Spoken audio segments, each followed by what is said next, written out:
to Rogers TV. This program is brought to you by Ignite TV. Now you're in command.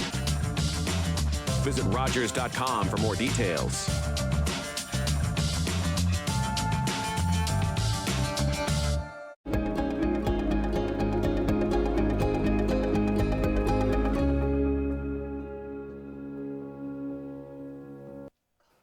Welcome to Our Story, Stories That Unite Us, a show that celebrates the stories that we all have about those experiences, large or small, simple or complex, happy or sad, that give shape to our lives. I'm Richard-Yves Sitoski, and today we'll welcome 3 guests. But first, I'd like to acknowledge that we are on the traditional territory of the people of the Three Fires Confederacy, the Ojibwe, the Odawa, and the Potawatomi nations. And we further give thanks to the Chippewas of Saugeen and the Chippewas of Nawash, now collectively known as the Saugeen Ojibwe Nation, as the traditional keepers of this land. And so today, our first guest is Olga. Olga comes today to us with a story of how she had fled the Russian invasion of Ukraine in 2022. With her 3 children, she escaped to Canada, leaving her husband in Odessa. Hello, Olga. Hello, Richard. Thank you. Hello, everyone. I want to tell my story about my journey with my family. Our journey began at February 24, 2022. I woke up from loudly sounds outdoor, and I opened news, and I read that Russian bombed Ukraine. It was a hard and long day, and I need to make a decision about our future. My husband, he decided to stay in Odessa, and my kids and I decided to move in more safety place in a small village with another country, Moldova. It was difficult because we sold our car before war 2 weeks ago, and it was a problem to find a taxi or another car to help us. And this day, at 6 p.m., my kids and we left our home. In that moment, my daughter, she was 13, my son was 10, and my youngest son, he was 5. I had 2 luggage, 3 kids, and my long journey in my new life. When we left our city, we found a big traffic jam around 50 kilometers, and we understood that we can't move. And I proposed another road along sea coast. It was a difficult time because this road was empty, no cars, no people, and it was really a big risk. Especially when we went across a bridge. From one side it was a lake, and another side it was a sea. And I know that Russian warship, they can see us. The driver, he turned off headlights on the car for our safety, and it was a difficult time for us because drivers and I, we knew what we're doing, especially when I knew that 10 days later this bridge was bombed. We arrived in a small village, and we lived 1 month. The first days of war, it was so difficult for us. We slept on our coat, in our shoes. We were ready to go, to run every moment. We had emergency backpack with our papers, documents, water, chocolate, and money. But I understood that I need to make a decision again, because we live in a small village, no internet, no education, and I have 3 kids, and I had a big problem to organize a normal life. And I thought about our future again. I'm a membership of organization who support big family in Odessa, and they offered me evacuation in another country, Bulgaria. And we left Ukraine March 21, and we arrived in this beautiful country, Bulgaria. We lived in the hotels, but it was so interesting time for my kids because we arrived in a big hotel. It was 2,300 people, and 1,300 it was kids different age, and it was seniors, and maybe only 400 it was young mom. It was a big problem because Bulgaria is a beautiful country but small. The population of Bulgaria is 6 million people, and they can't help us with medical, with education, and I organized a medical office to support Ukrainian. I found 5 doctors, and we help each other free, and I found organization, international organization, and it was volunteers from England, from Germany, from different countries, and they help moms with kids and seniors, especially adult people. But I understood that I need to make a decision again, because no jobs, no education, no medical support, nothing. And one day I helped one Ukrainian woman to apply her papers, her document to Canada, and she asked me why I don't want to try to apply my papers. But I said, oh, it's so far from my home. But when I look at the map, I understood. I felt calm, comfort inside, and and I submit our papers in April, and we received a visa in July. When we received a visa, I bought tickets to Canada from Greece. It was a long story about our flight from Bulgaria. We used a train, a plane to Greece, from Greece to Canada. It was a really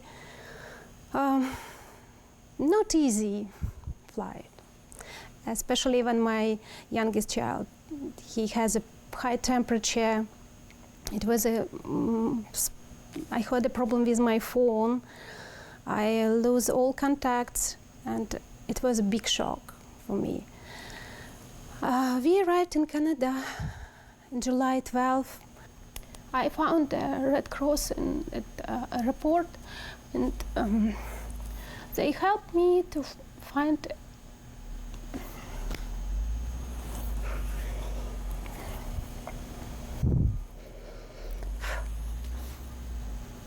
I need 1 minute, okay?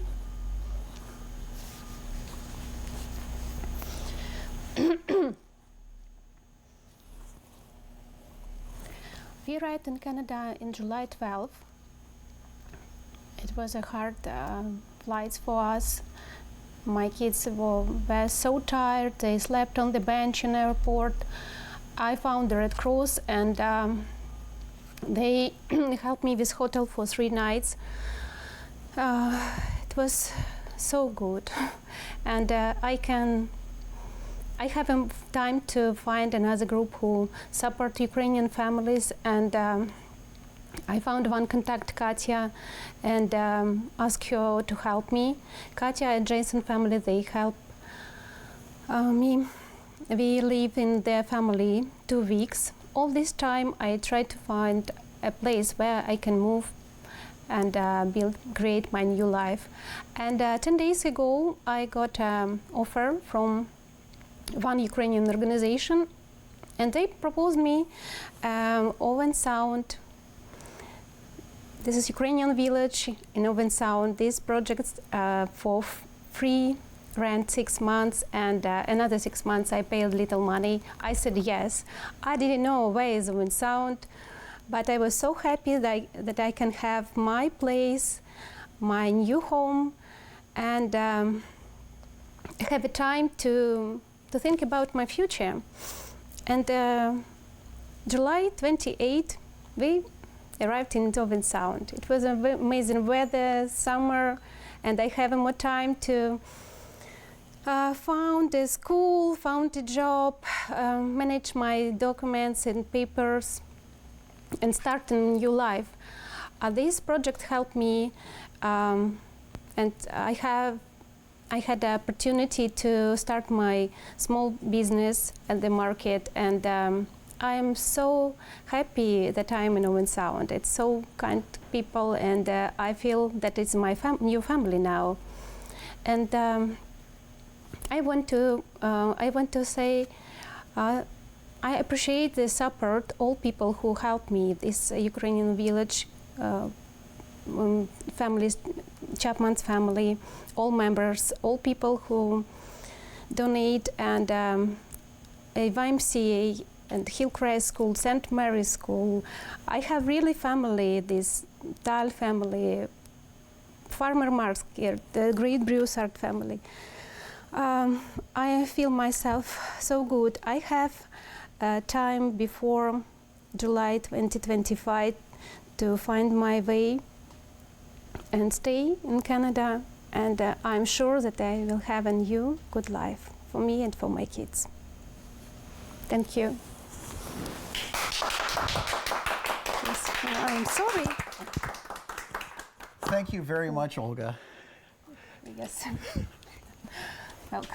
Oh, I'm so sorry.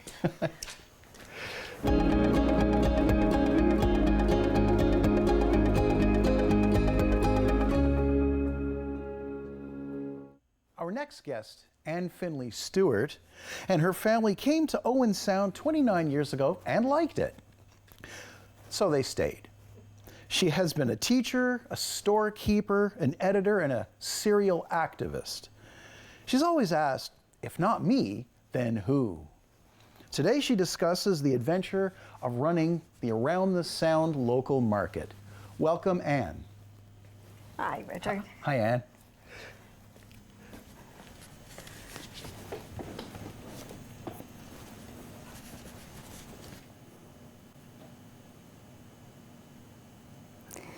So Around the Sound local food market started with the National Farmers Union, and I went to a couple of meetings down in Markdale, and they were discussing how they could directly market their food to the consumer and the difficulties that they were having. And finally, after being at a couple of meetings, I went, okay, so I'll just start a store, and then you can supply things to me. And I went home and drove home and said to my husband, I think we're opening a store, which is, yeah, that was sort of the beginning. A friend of mine had a house on the river in Owen Sound that used to be Captain Dunn's house. Beautiful old brick house, and she offered it to us to start the store. And we'd been in business, well, she said, of course, you'd want to start by Christmas. This was October. She said, well, of course you want to start before Christmas. I had never run a store. I didn't know anything about a store, but I had tons of support. And before Christmas, we had opened a store. My friend Kelda came to visit me, and she looked at me and she just shook her head and said, you need help, and stayed, and she's been here ever since.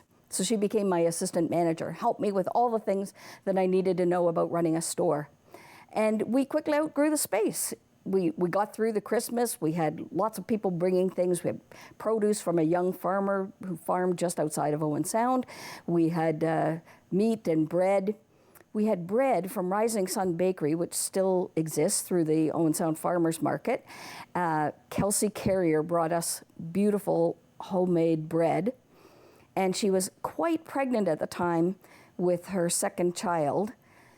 And she had a car that the door wouldn't open, the driver's side door wouldn't open. So she had to wind down the window and climb through the window, very pregnant, to get out and get the bread and bring it into the store. And we thought one day we were going to have one of those Winnie the Pooh moments when she would get stuck in the window and there'd be no bread, but that never happened. But we did have another incident with the bread, and we think this was Captain Dunn, because sometimes we'd come in the morning, there'd be a loaf of bread on the floor. And we thought this was Captain Dunn having some impression about us being in his house. So we left him, started leaving him a little dram or two of something to drink. And sometimes when we've been away from the store for a couple of days, that it was much diminished. So we have to assume that that made him happy. No more bread on the floor. But we outgrew the store, so we moved to a new place up on the hill, and it was a much bigger store, and we had all kinds of adventures there. We got a piano, and people used to come in and sit down and play the piano for us, and we had worms, we had worm composting, we had a library, and eventually Kelda built a kitchen, a community kitchen in the back of the store. By the time the sad ending comes, we had more than 150 people, bakers and makers and farmers and gardeners. We had a woman around the corner from the store who brought raspberries from her garden. That was the most local food we ever had. It was from less than a block away.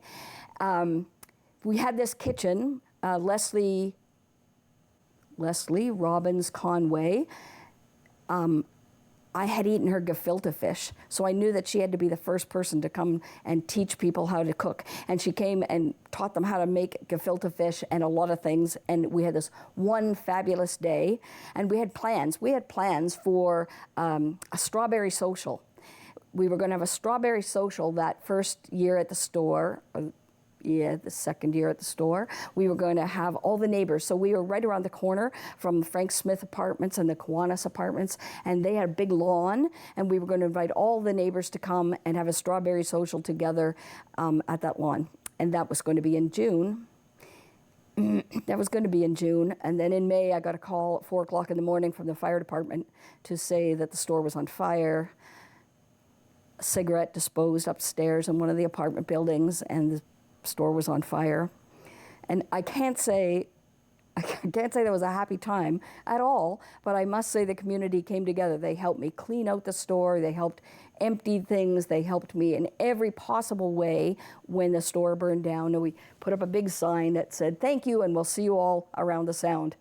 And although I've never missed that opportunity, it was wonderful, and I met so many people. John Farmer, who's now a city councillor, said one time that he was going to sell a pie to every person who came in the store. And I think he got like to 12 people in a row, 12 customers that he managed to sell a pie to.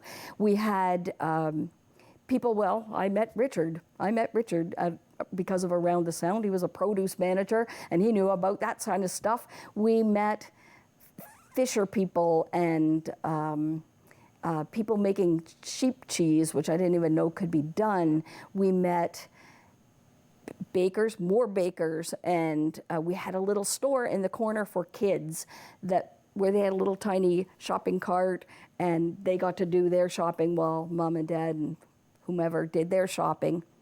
So I can't say for a moment that I wouldn't have had that experience of Around the Sound and that it wasn't terribly sad when it burned down. But without that, we wouldn't have had our next adventures. And I think that's sort of what life is like. You go from one adventure to another adventure serendipitously. And because we had our adventure at Around the Sound and met that community of people, then the next adventure, which was the Owen Sound Hub, which was a newspaper, brought together that community in a different sort of way. Not people coming to shop, but people coming to sell, but people coming to tell their stories. I always felt that Around the Sound was a big living room. And the thing I missed the most about it when it was gone was that nobody was coming to my living room anymore. And when we got the Owen Sound Hub, then it was like people were coming back into my living room. They were just coming a little more virtually. So that's my story of Around the Sound.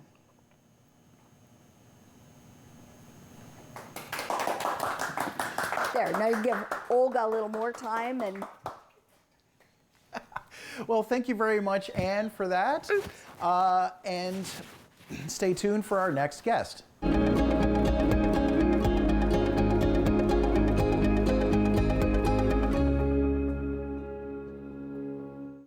Esther Gienringer is a NIA teacher, paralegal, and former registered nurse who loves to spend time with her children and grandchildren and most recently, her great-granddaughter. Today, she shares with us her account of a life turned upside down. Welcome, Esther.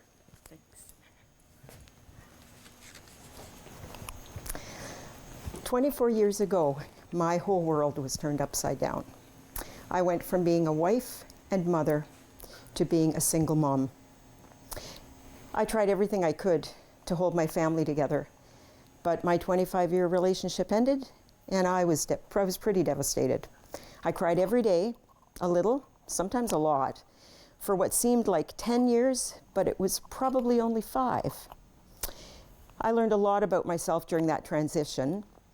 I discovered that I carried a lot of fear, and it wasn't surprising given the family that I'd grown up with and the circumstances.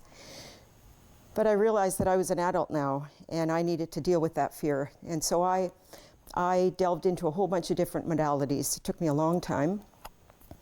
And it's kind of started unknowingly when I took a NIA class, and at the beginning of the routine, we moved our hands up and down like this 3 times. And the very first time I did that, I got nauseous when my hands got to here. And I thought, oh my goodness, I've got a big problem. I had no idea the extent of it or even what it was. And it wasn't until years later that I discovered Louise Hay, and she talks about how nausea is fear. And so that fit for me, and I can tell you I had one heck of an unhealthy, heavy, heavy dose of fear. So I got myself into some counseling because I thought it would help my marriage. And also I needed to deal with all that fear. So in the very first session, she gave me a ball of yarn, and I was sitting on the floor, and she gave me that ball of yarn and asked me to put a circle around myself, which I did. And then I proceeded to sit there and just bawl my eyes out.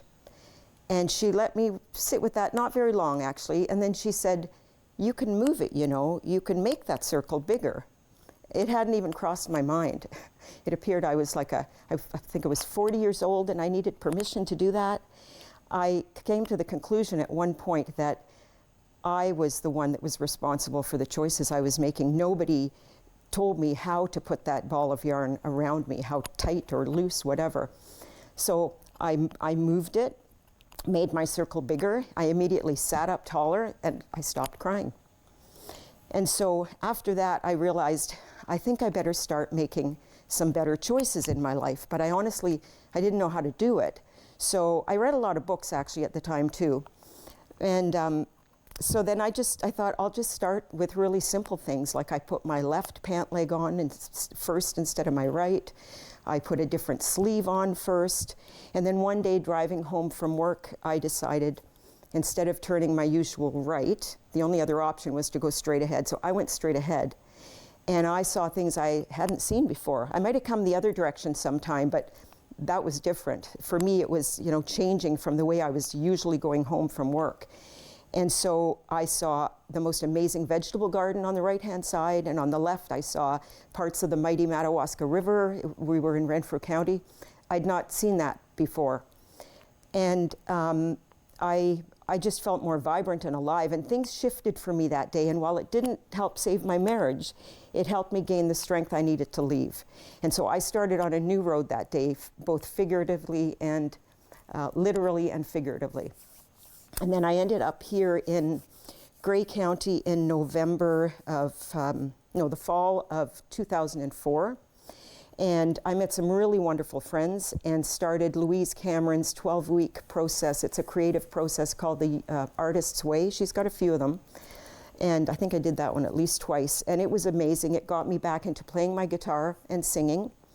And writing songs was a really excellent way for me to get rid of all the emotions I had, because by 2004, I was still crying almost every day. So I needed to sing and have my voice, and it really helped. And about a year later, on Christmas Eve of 2005, I wrote a song called Upside Down, and I'm going to play some of it for you now.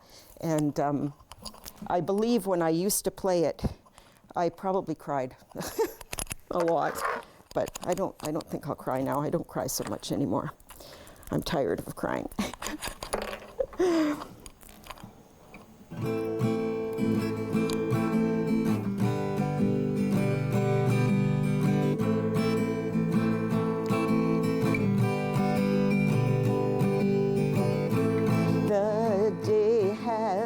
finally arrived, and I can say I have survived. I'm standing on solid ground. My whole world has been turned upside down. I've had to change what I believe, no longer wondering what is up your sleeve. In the end, we all do our best. Take what we need and leave the rest. Imperfection is a figment of the mind. Put all judgment aside, leave right and wrong behind. How is it that we ever dare to look at life in any form and then compare? The day has finally arrived, and I can say I'm still alive. I'm standing on solid ground. My whole world has been turned upside down. So my world really had been turned upside down, and it's okay, and it's actually really good because I needed for it to do that. I recently read a quote of whatever energy signature we carry will be repeated infinitely again and again until we shift our vibration. So it took me a long time to shift my vibration. It took me years, actually. I thought it was only going to take me a couple of weeks when I first went to that counselor who gave me that ball of yarn. And so I continued individual counseling. I did group counseling. I did a bunch of 12-step programs. 2 of them were Al-Anon and Codependence Anonymous. I found the 12 steps really quite helpful. I did some body work and like shiatsu and holotropic breath work, network spinal analysis, and yoga. And I discovered that I couldn't take a deep breath and be afraid at the same time. So I deliberately started to practice deep breathing so I could retrain my body and reprogram it. And then so I got into, I went back to a Tai Chi class. I didn't get nauseous this time. I entered the wonderful world of Nia, and it is based on the martial arts, healing arts, and dance arts. And it helped me tremendously because it's based on the pleasure principle and joy, so there's no place for fear in there. I learned how to be a single mom because I didn't have any role models, and that family is what you make it. And I can honestly say now that I continue to stand on solid ground, only now my world's no longer upside down.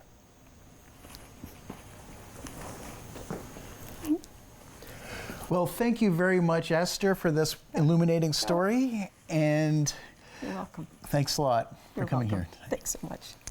Okay. Thank you. So we'd all like to welcome you to our next episode, and until next time, what's your story?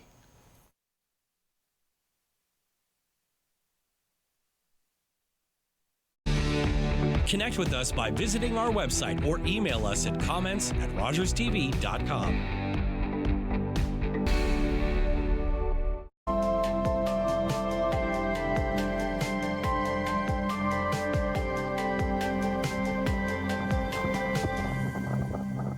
With Rogers TV, you can cheer on the home team from the comfort of your living room.